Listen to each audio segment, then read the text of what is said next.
भवानी शंकरौ वंदे श्रद्धा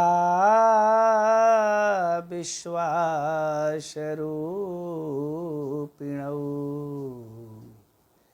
याभ्यां विना न पश्यन्ति सिद्धाः स्वान्तः स्थमीश्वरम्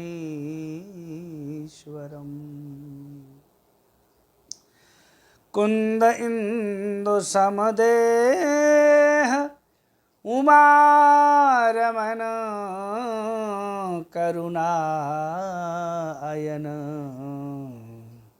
जाहि दीन परनेह करऊं कृपा मर्दन मयन करऊं कृपा मर्दन मयन। बोलिए गौरी शंकर भगवान की जय। आइए प्रभु की कृपा से आज के श्लोक का गान करें।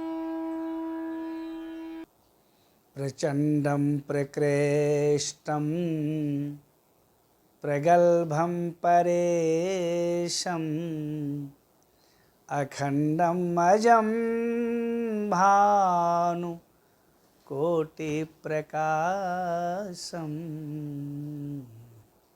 प्रचंडं प्रकृष्टं प्रगल्भं परेशम् अखंडं अजं भानु कोटिप्रकाशम् प्रचंडं प्रकृष्टं प्रगल्भं परेशम् अखंडं अजं भानु कोटिप्रकाशम् प्रचंडं प्रकृष्टं प्रगल्भं परेशम् अखंडं अजं भानु कोटिप्रकाशम् अखंडं अजं भानु कोटिप्रकाशम्।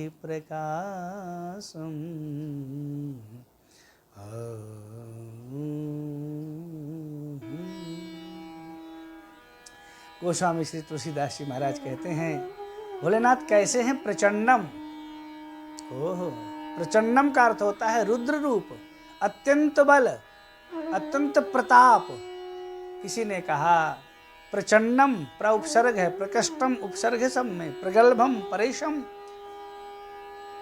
क्योंकि प्रचंडम में चंडी माता मानो साथ में है, शक्ति साथ में है, इसलिए शायद बल बढ़ गया। भुजदंड प्रचंड प्रताप बलम। भगवान शिव जी का बल शिवा से है शायद। प्रचंडम रुद्र रूप है जिनका। और आप जानते हैं कि जब भगवान शिव जी कामदेव के ऊपर क्रोध करते हैं तो भयउ कोप कंप्यउ त्रैलोका, तीनों लोक कांप गए थे। ऐसे भगवान शिव जी हैं। दूसरा सुंदर विशेषण दिया, प्रकृष्टम, सबसे श्रेष्ठ हैं, सबसे उत्तम हैं, प्रधान हैं। भागवत जी की एक कथा आती है दशम स्कंद की, कि शकुनि नंदन बृकासुर ने जब पूछा कि किसकी उपासना की जाए, तो यही हुआ कि सबसे श्रेष्ठ, शीघ्र प्रसन्न होने वाले भगवान शिव हैं। और शिव जी की उपासना किया बृकासुर ने, जिसको हम लोग भस्मासुर कहते हैं। आप सब परिणाम जानते हो। भगवान विष्णु जी की कृपा से शिव जी की रक्षा हुई, लेकिन वरदान देने के लिए, जल्दी प्रसन्न हो जाने के लिए सबसे श्रेष्ठ देव कौन है, तो भगवान शिव जी को कहा गया। अच्छा, बड़ी अच्छी बात एक आप देखेंगे कि जब नारद जी ने भगवान विष्णु जी को अपशब्द कह दिए, मैं दुर्वचन कहे बहु तेरे, श्राप मिल गया। भगवान ने कहा चलो मम इच्छा कह दीन दयाला। लेकिन नारद जी ने कहा कि प्रभु इस पाप का प्रायश्चित क्या है? तो आप सब जानते हैं कि भगवान विष्णु जी ने बड़ी अच्छी बात कही जपहु जाई शंकर शतनामा,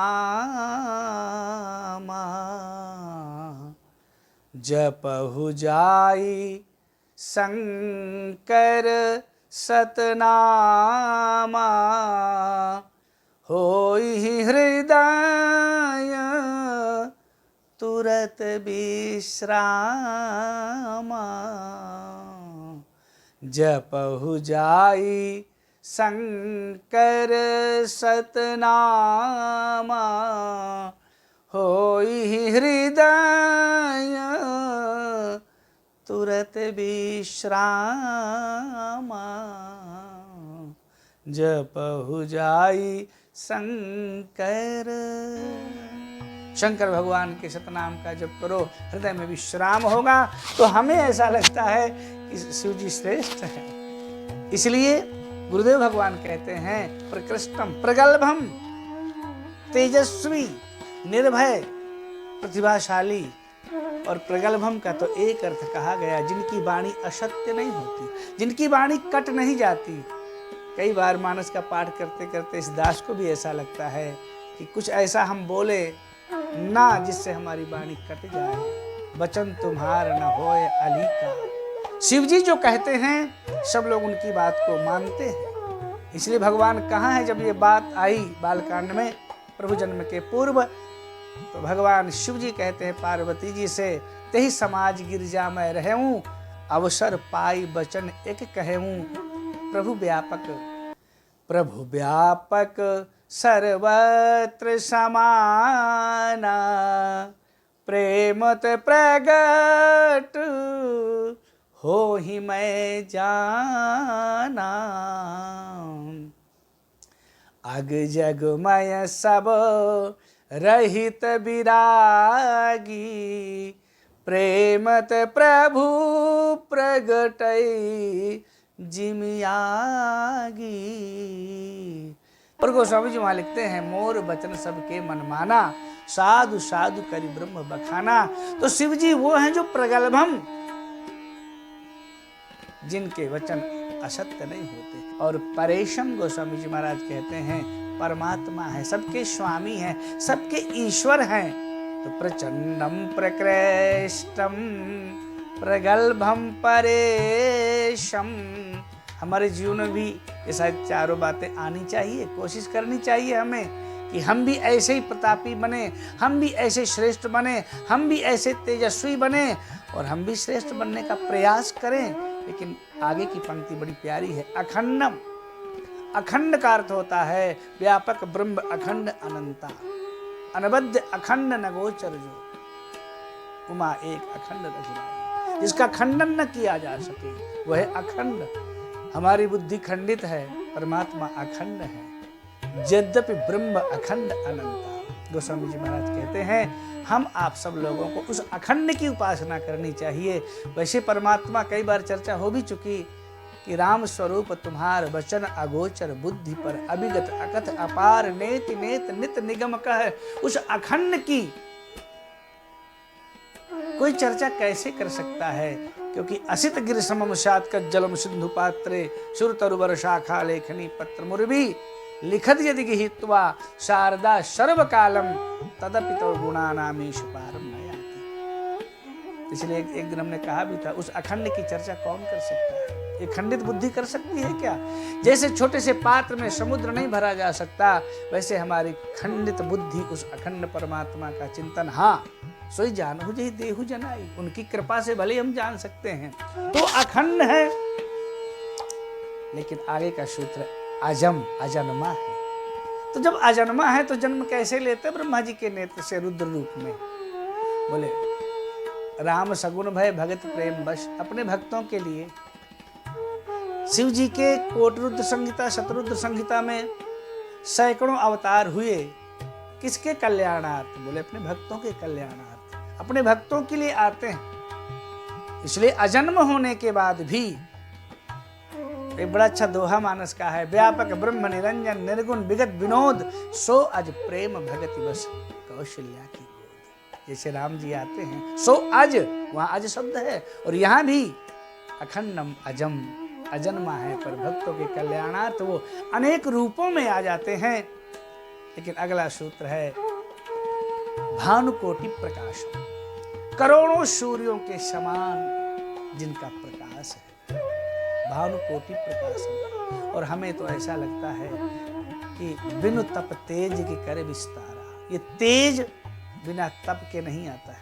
इसलिए ब्राह्मण के लिए लिखा ना, तप बल विप्र सदा बरियारा, तिनके कोप न को रखवारा।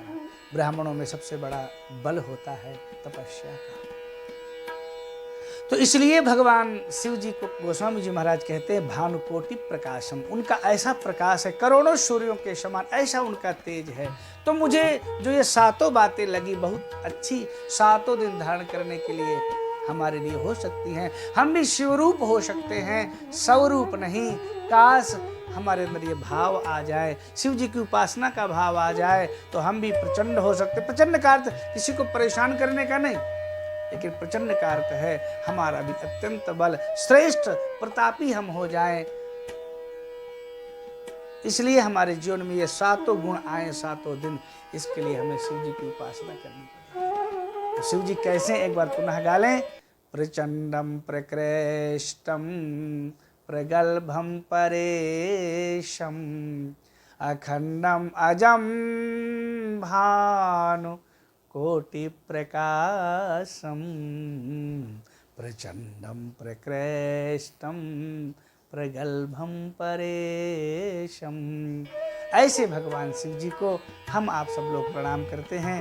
मैं सभी संत विद्वानों के चरणों में टूटी फूटी वाणी जो मुझसे बनती है, मैं निज गिरा पावन करन कारण राम जस तुलसी के हो, बाबा कहते हैं। तो मैं भी अपनी वाणी को पवित्र करने के लिए, कोई मैं विद्वान नहीं हूँ, बस सहज ढंग से अपने वाणी को पवित्र करने के लिए मैं पुष्पांजलि, वाक पुष्पांजलि शिव जी के चरणों में समर्पित करता हुआ आप सबको प्रणाम करता हूँ। हर हर महादेव।